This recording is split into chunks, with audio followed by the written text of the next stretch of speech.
Boker Tov. Comme je vous l'ai dit la dernière fois, on va commencer une nouvelle sorte de cours qui vont concerner l'éducation des enfants, mais un petit peu relié avec le corps enseignant. La dernière fois, je vous ai parlé de cette notion de l'engagement.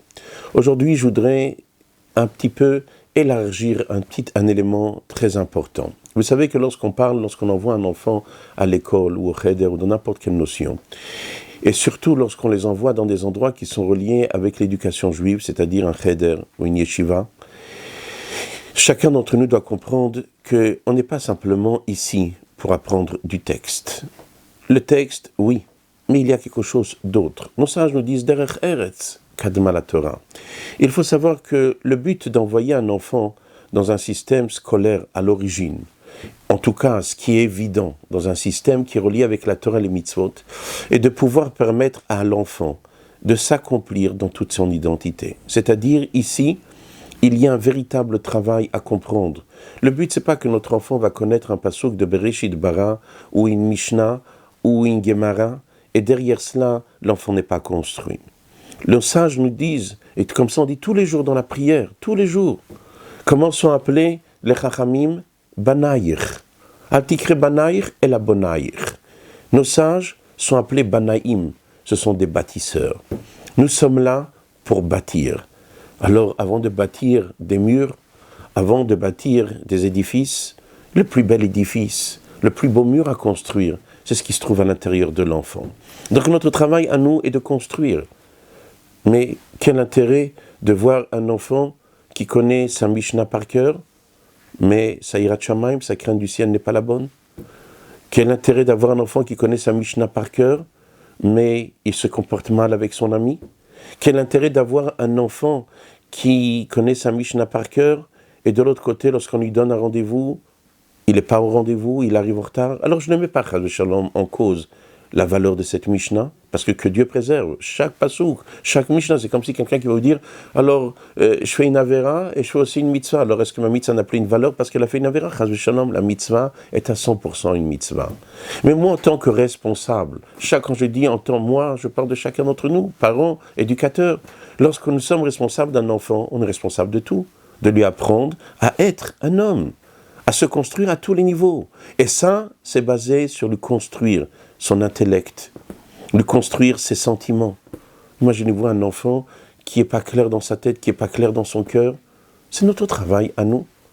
Donc essayez de comprendre, nous, le corps enseignant. Parce que si, Chas Shalom, dans cette vidéo, on pourrait penser que je m'adresse à quelqu'un, Chas Shalom, je vous le dis chaque fois et je le répète, et je n'arrêterai pas de le répéter, et si vous ne l'avez pas entendu dans cette vidéo, vous allez entendre dans l'autre vidéo. Quand je m'adresse à moi le premier. Je ne suis pas là pour reprocher à qui que ce soit, que Dieu préserve. Je suis là tout simplement à me dire, à moi le premier, voilà ce qu'on attend de moi. Et bon, Hachem, j'essaye d'en faire profiter à tout le monde. Nous avons un devoir de construire un enfant. Et donc, lorsque les parents doivent comprendre qu'envoyer un enfant dans une institution, ou lorsqu'une institution prend un enfant, on a un devoir de construire.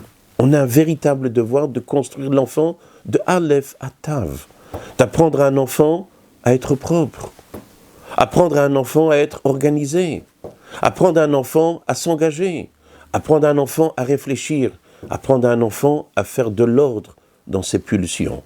C'est notre travail. Alors évidemment, on ne va pas travailler toutes les mêmes choses à tous les âges. Il y a un âge plus pour ci ou plus pour cela. Mais nous avons une responsabilité sur tout cela. Nous les parents aujourd'hui, et nous les corps enseignants, on se plaint que l'enfant a tel et tel défaut. Mais c'est Chazak, c'est bien, on se plaint que l'enfant est orgueilleux, l'enfant est fainéant, l'enfant n'écoute pas. Mais est-ce qu'on est là pour se plaindre? On est là sur terre, pas pour se plaindre, on est là sur terre pour faire.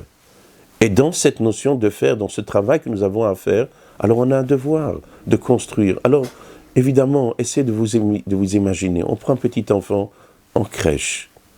Il commence à rentrer au GAN. Nous, qu'est-ce qui peut être un enfant au GAN? Un enfant de 3 ans? Qu'est-ce qui peut être? Comme une fois, une maman m'a appelé en me disant, ils ne veulent pas garder mon enfant au GAN. Ils disent, c'est un voyou. Un voyou. À 3 ans. Si à 3 ans c'est un voyou, à sa bar mitzvah il devient El Capone, qu'est-ce qu'il est? À 3 ans un voyou. Mais qu'est-ce qu'on lui laisse à un enfant si à 3 ans il est voyou? Qu'est-ce qu'on lui laisse lorsqu'il va devoir faire sa bar mitzvah? C'est gravissime. Un enfant à 3 ans, c'est à nous de le prendre. Ça nous le travailler, et au contraire, il est déjà plus raffiné. C'est pour cela que le rabbi insiste. À combien que dans les maisons, les photos soient des belles photos basées sur ce que le Talmud nous enseigne que lorsque les femmes allaient se tremper au mikvé, comme ça c'est l'halakha, que lorsque la femme sort du mikvé, il faut qu'elle voie des choses positives, théorim.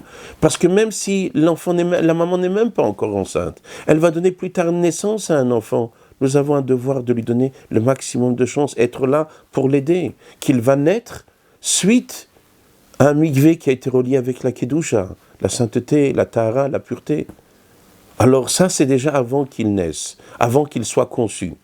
Alors imaginez-vous, si avant déjà, on est en train de s'occuper, on ne va pas le lâcher lorsque la maman va être enceinte. Il y a plus forte raison qu'on ne va pas lâcher l'enfant et on va faire attention lorsque l'enfant va être là. Mais plus on se prend tôt, et plus le travail sera facile. Donc imaginez-vous qu'un enfant depuis l'âge de 3 ans, on essaie véritablement de le construire. Et comme on verra dans la prochaine vidéo, des choses plus concrètes dans cette chose-là. Mais ce que je vous dirais, c'est qu'on comprenne. Envoyer un enfant dans une institution, l'institution et les parents doivent comprendre, on n'est pas là que pour apprendre du texte. Le judaïsme, ce ne se limite pas à du texte. Le judaïsme, ce sont des personnages, ce sont des êtres. Et ces êtres-là doivent être complets dans tous les domaines, matériels et spirituels. Et c'est pour cela que si dans notre esprit, chacun d'entre nous, les parents et le corps enseignant, on va tous mettre dans notre esprit qu'on est là pour construire un enfant dans tous les domaines, vous allez voir comment notre positionnement sera différent.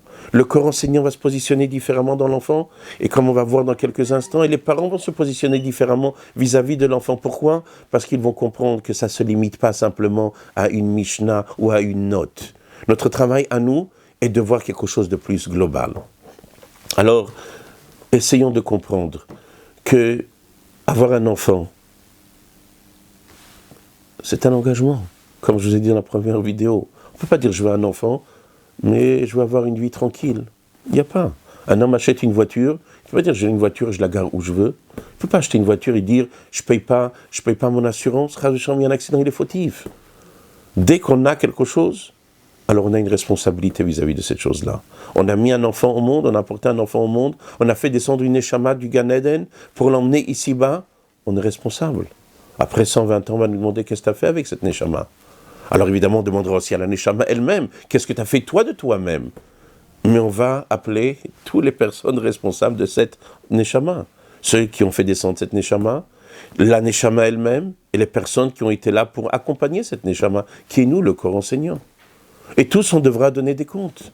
Et lorsque chacun d'entre nous va comprendre qu'on essaye, que ça soit bien clair, qu'on essaye de ne pas se dédouaner comme on a vu dans la première vidéo, et qu'on comprenne que notre travail ne se limite pas à un texte, à connaître une Mishnah, à connaître une halakha, à connaître un passage de Gemara, mais c'est tout ce qui va avec, on va se positionner différemment. Alors, Bezrat Hashem, que Dieu nous donne la force, et Dieu nous donne la force, et Dieu nous donne tous les moyens pour être ce qu'on a besoin d'être. Alors, la seule chose qu'il faut, c'est qu'on s'engage, qu'on prenne tout ce que Dieu nous donne et qu'on le mette au service de ce que nous a donné et que puisse avoir, et qu'Akadosh Baruch Hu peut avoir vraiment du nachat de ces enfants qui vont grandir et être extraordinaires et apporter un bien-être extraordinaire. Chazak au Baruch Hu.